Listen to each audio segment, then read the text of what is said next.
Hello Shrobo or Barn Infect, and welcome back to my channel.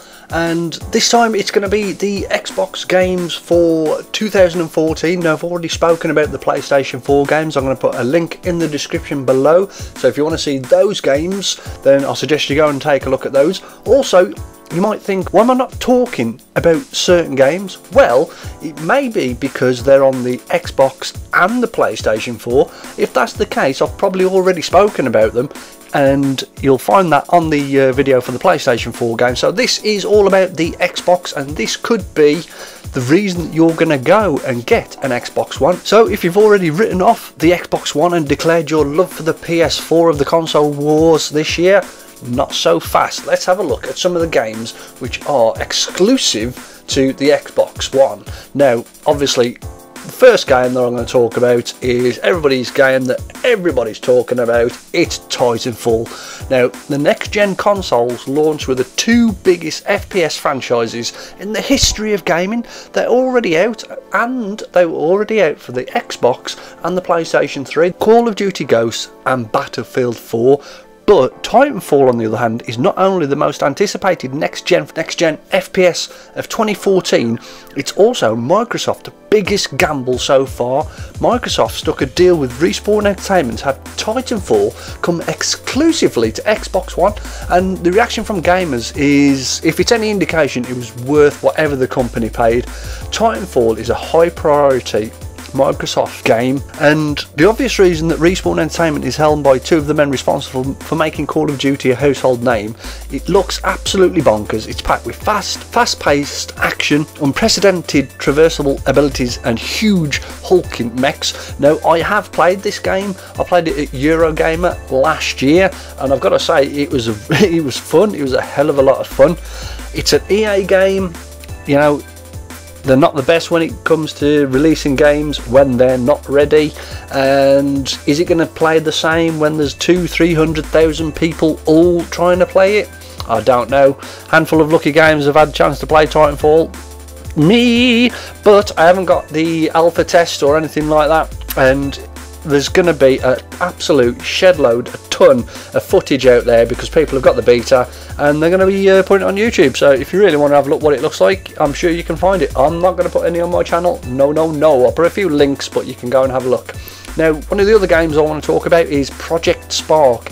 Now, it's difficult to talk about any games that feature this much user-generated content without referring back to Minecraft, but Project Spark is successfully forming its own identity with every new video the development team releases.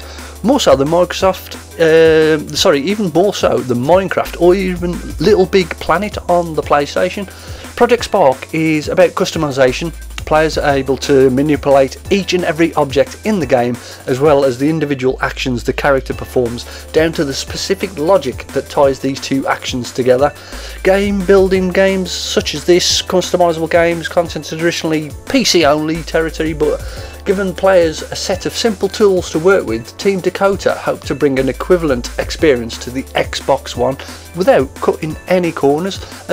Based on community spotlight videos on the team's YouTube pages, which I'll put some link in the description below, players are already finding creative ways to craft their own unique stories filled with cutscenes, dialogue and epic boss battles. Sounds like a really good game. As does Sunset Overdrive.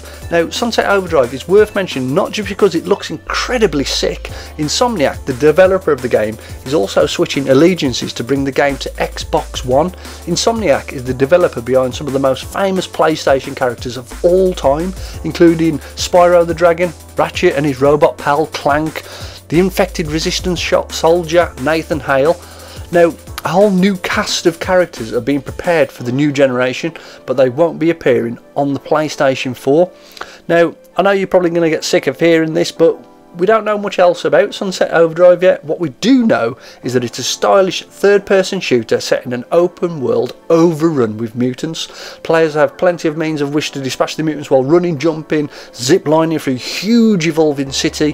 Insomniac stressed that Sunset Overdrive will be a frequently updated patch matched to the consensus of the player.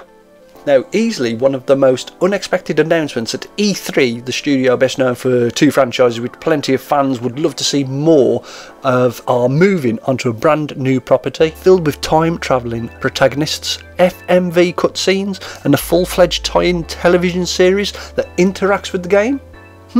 Quantum Break had plenty of gamers scratching their heads after its initial reveal, but Remedy Entertainment has a track record that should afford them some confidence despite the inherent risk of this bold new direction. At its core, Quantum Break is a third-person shooter which covers mechanics, but after a science experiment gone wrong, the main characters are granted the ability to manipulate time, allowing for countless engaging encounters.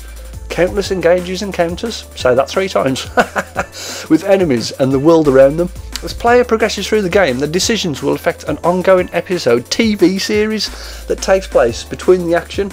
According to creative director Sam Lake, he said, TV show episodes will run about 30 minutes in length, and the first season of the show and Quantum Break's game content will all ship at once. It sounds absolutely fantastic, you know, a step in the right direction for gaming, interaction with the TV audience and all that kind of business. Finally, what can I say? There's not much I can say about the next game, Halo.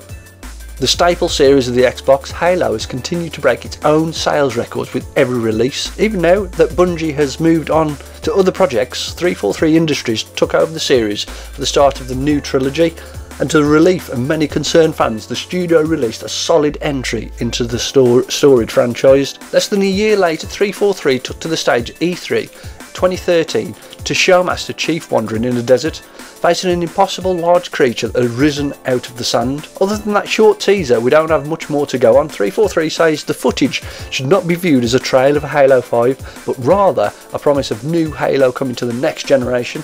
Well, we'll have to wait and see, but these are the anticipated games that I'm looking forward to if I get the Xbox One. I'm Robo, or Barn in effect. Put some other suggestions in the comments below, and as I said, don't forget to check out the PlayStation 4 games as well. Bye bye.